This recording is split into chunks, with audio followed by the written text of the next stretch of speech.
Good morning. Good morning, everybody on Periscope. I know it's really, really early. It's way too early to be up on a Saturday morning for most people. And sometimes I think, myself included, but unfortunately that's not how things work in the business world. My name is Sally. If you haven't met me before, I am a massage therapist. I am also the owner of Dynamic Bodywork Academy, which is a school offering short courses for massage therapists to further their education and develop new skills. But one of the things that kind of came into my head this morning as I was going through some of my news feeds was the idea that you have to show up. Now, currently, I am still a practicing massage therapist and I still run my main business, which is my massage clinic. But currently, I only work 3 days a week. I work Thursday, Friday, and Saturday. And even then, my Thursdays, I don't start till 12 o'clock in the afternoon. And then Friday, I'm technically on schedule from 10 through till 8. And then Saturday, I work 10 till 6. And that's my hands-on time. It's not necessarily all the work that I do in the massage clinic, but that is the hands-on time. That's the time that I am scheduled and clients can book in with me. But that hasn't always been my availability. My clinic's been operating now for over 5 years. We were celebrated the 5th anniversary in July, and for the first almost 3 years of that time, I was the only therapist there. It was me working on my own, doing absolutely everything from the hands-on work to the reception, to the cleaning, to the laundry, to business promotion, websites, blog posts, doing events, everything. It was just me. It was my clinic and just me. And over the years, and on top of that, the first 2 years, I actually had a full-time IT job as well. So I had to struggle and balance them both. However, to be able to get where I am now in the 5 years, where I'm only working the 3 days doing the hands-on work, is because I showed up every day. When I first opened the clinic, I originally set my hours that I was open almost 7 days a week, at least Monday through Saturday. Sundays were hit and miss, but I made my schedule available so that I was pretty much open to accepting bookings every single day that someone might want it. And this might sound like it's a lot of hours to put in, and it's a lot of time to free up to make yourself available for clients, but it's not always going to be like that. The reason that you want to make yourself available and show up as much as possible, especially in the early days, is because you have to find out what your clients' schedules are like. You have to find out what days and what times are the most important for the clients in your niche or the clients in your area for them to be able to receive treatment. Now, after the first year, I realised Sundays were an absolute no-brainer. No Sundays at all. So Sundays completely came off the schedule. And then I noticed that Mondays were a little bit slower as well. So I decided Sundays and Mondays would be my off days, and I reduced the clinic hours to Tuesday through Saturday. How long is a treatment? It depends. The treatments I offer in my clinic are all based on time, and we have 3 time slots that you can purchase. We can have a 30-minute session, a 60-minute session, and a 90-minute session.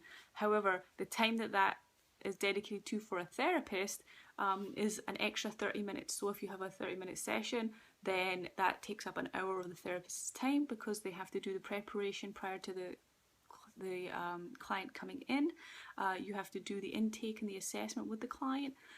Then you have your treatment session, and then you've got time afterwards to turn around the room, prepare it for the next one, and also to check out the client. At the moment, we all personally check out our own clients, which can sometimes take a long time, especially if you have a chatty client or a client that may need a little bit extra attention after treatment, depending on how they respond to the treatment. So we also always have a 30-minute buffer on top of the initial time that our clients book with us. However, once you've whittled down your schedule and worked out when is the best time to offer your treatments to your clients, you have to stick to that schedule. Clients like consistency. They like to know that if you say that you can have an appointment from 10 o'clock in the morning, that you're going to be available from 10 o'clock in the morning every single morning. Now, because I have reduced hours at the clinic, I do have several other therapists who work with me, and they all work as an independent contractor, which means that they can technically set their own hours. They can come in and work on the days that they want to work, and they can come in and work the hours that they want to work. If they don't have appointments in the morning, they don't have to show up.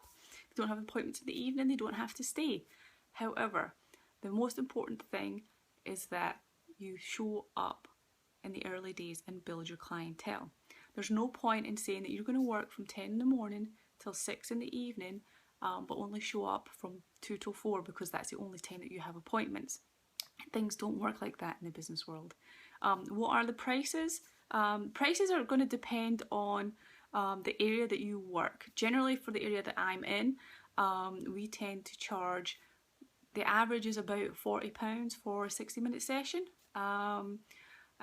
For a 90-minute session, anywhere from £50 to £60, and from a 30-minute session, anywhere from 20 to 30. It just depends on the work that you're doing, the type of revenue stream that's in the area that you live, and also the demand for your treatment services.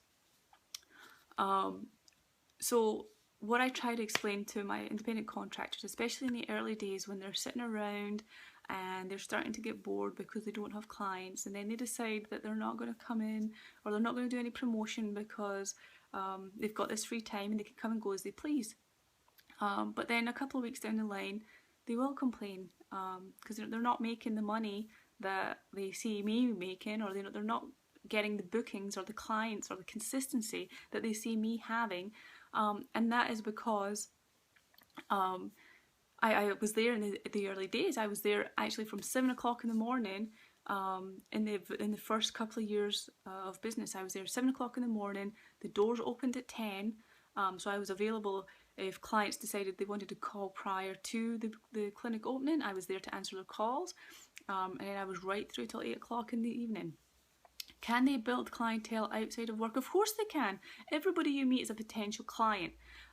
If they're not in the clinic, they can be out networking, they can be attending breakfast lunches, they can be doing on-site events, they can be attending holistic fairs or health fairs, they can be doing talks in schools, they can even just doing their everyday things. When they go to the hairdressers, they can offer business cards to their hairdressers, to their nail salons, to the people at the checkout at the supermarket.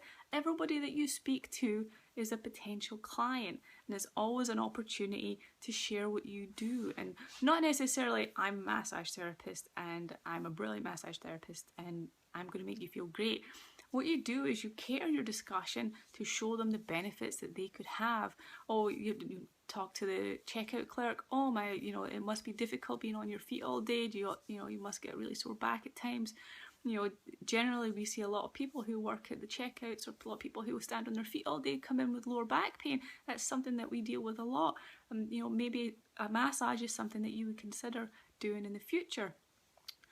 These are the type of conversations you can have. They can be very natural. You don't want to force it onto someone, but if it comes up in conversation that someone's having a rough day or someone's feeling a little bit achy, it's a perfect opportunity to share your experience with them and what massage can do for them. So yes, although they don't necessarily have to be specifically in the clinic on the hours that they said that they'll be there, they still have to be working it. You still have to work it. And I mean, when I say show up, I don't necessarily show up at the clinic door, but you have to show up and be prepared to work. There's nothing worse than showing up at 12 o'clock when the clinic should have been open at 10, to find 3 or 4 voicemails from clients who could have taken up that 10 o'clock appointment, who could have taken up that 11 o'clock appointment, but you've missed out on a client because you weren't there when you said that you'd be available. So the message I wanted to get across today was that you have to show up and you have to be readily available during the hours that you said that you're going to be there.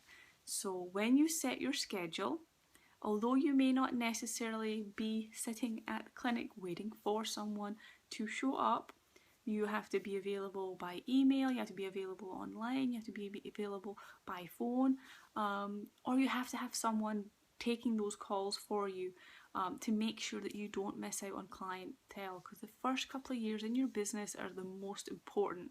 And yes, you've got into something like this, you've become self-employed because you want flexibility, but your clients want consistency.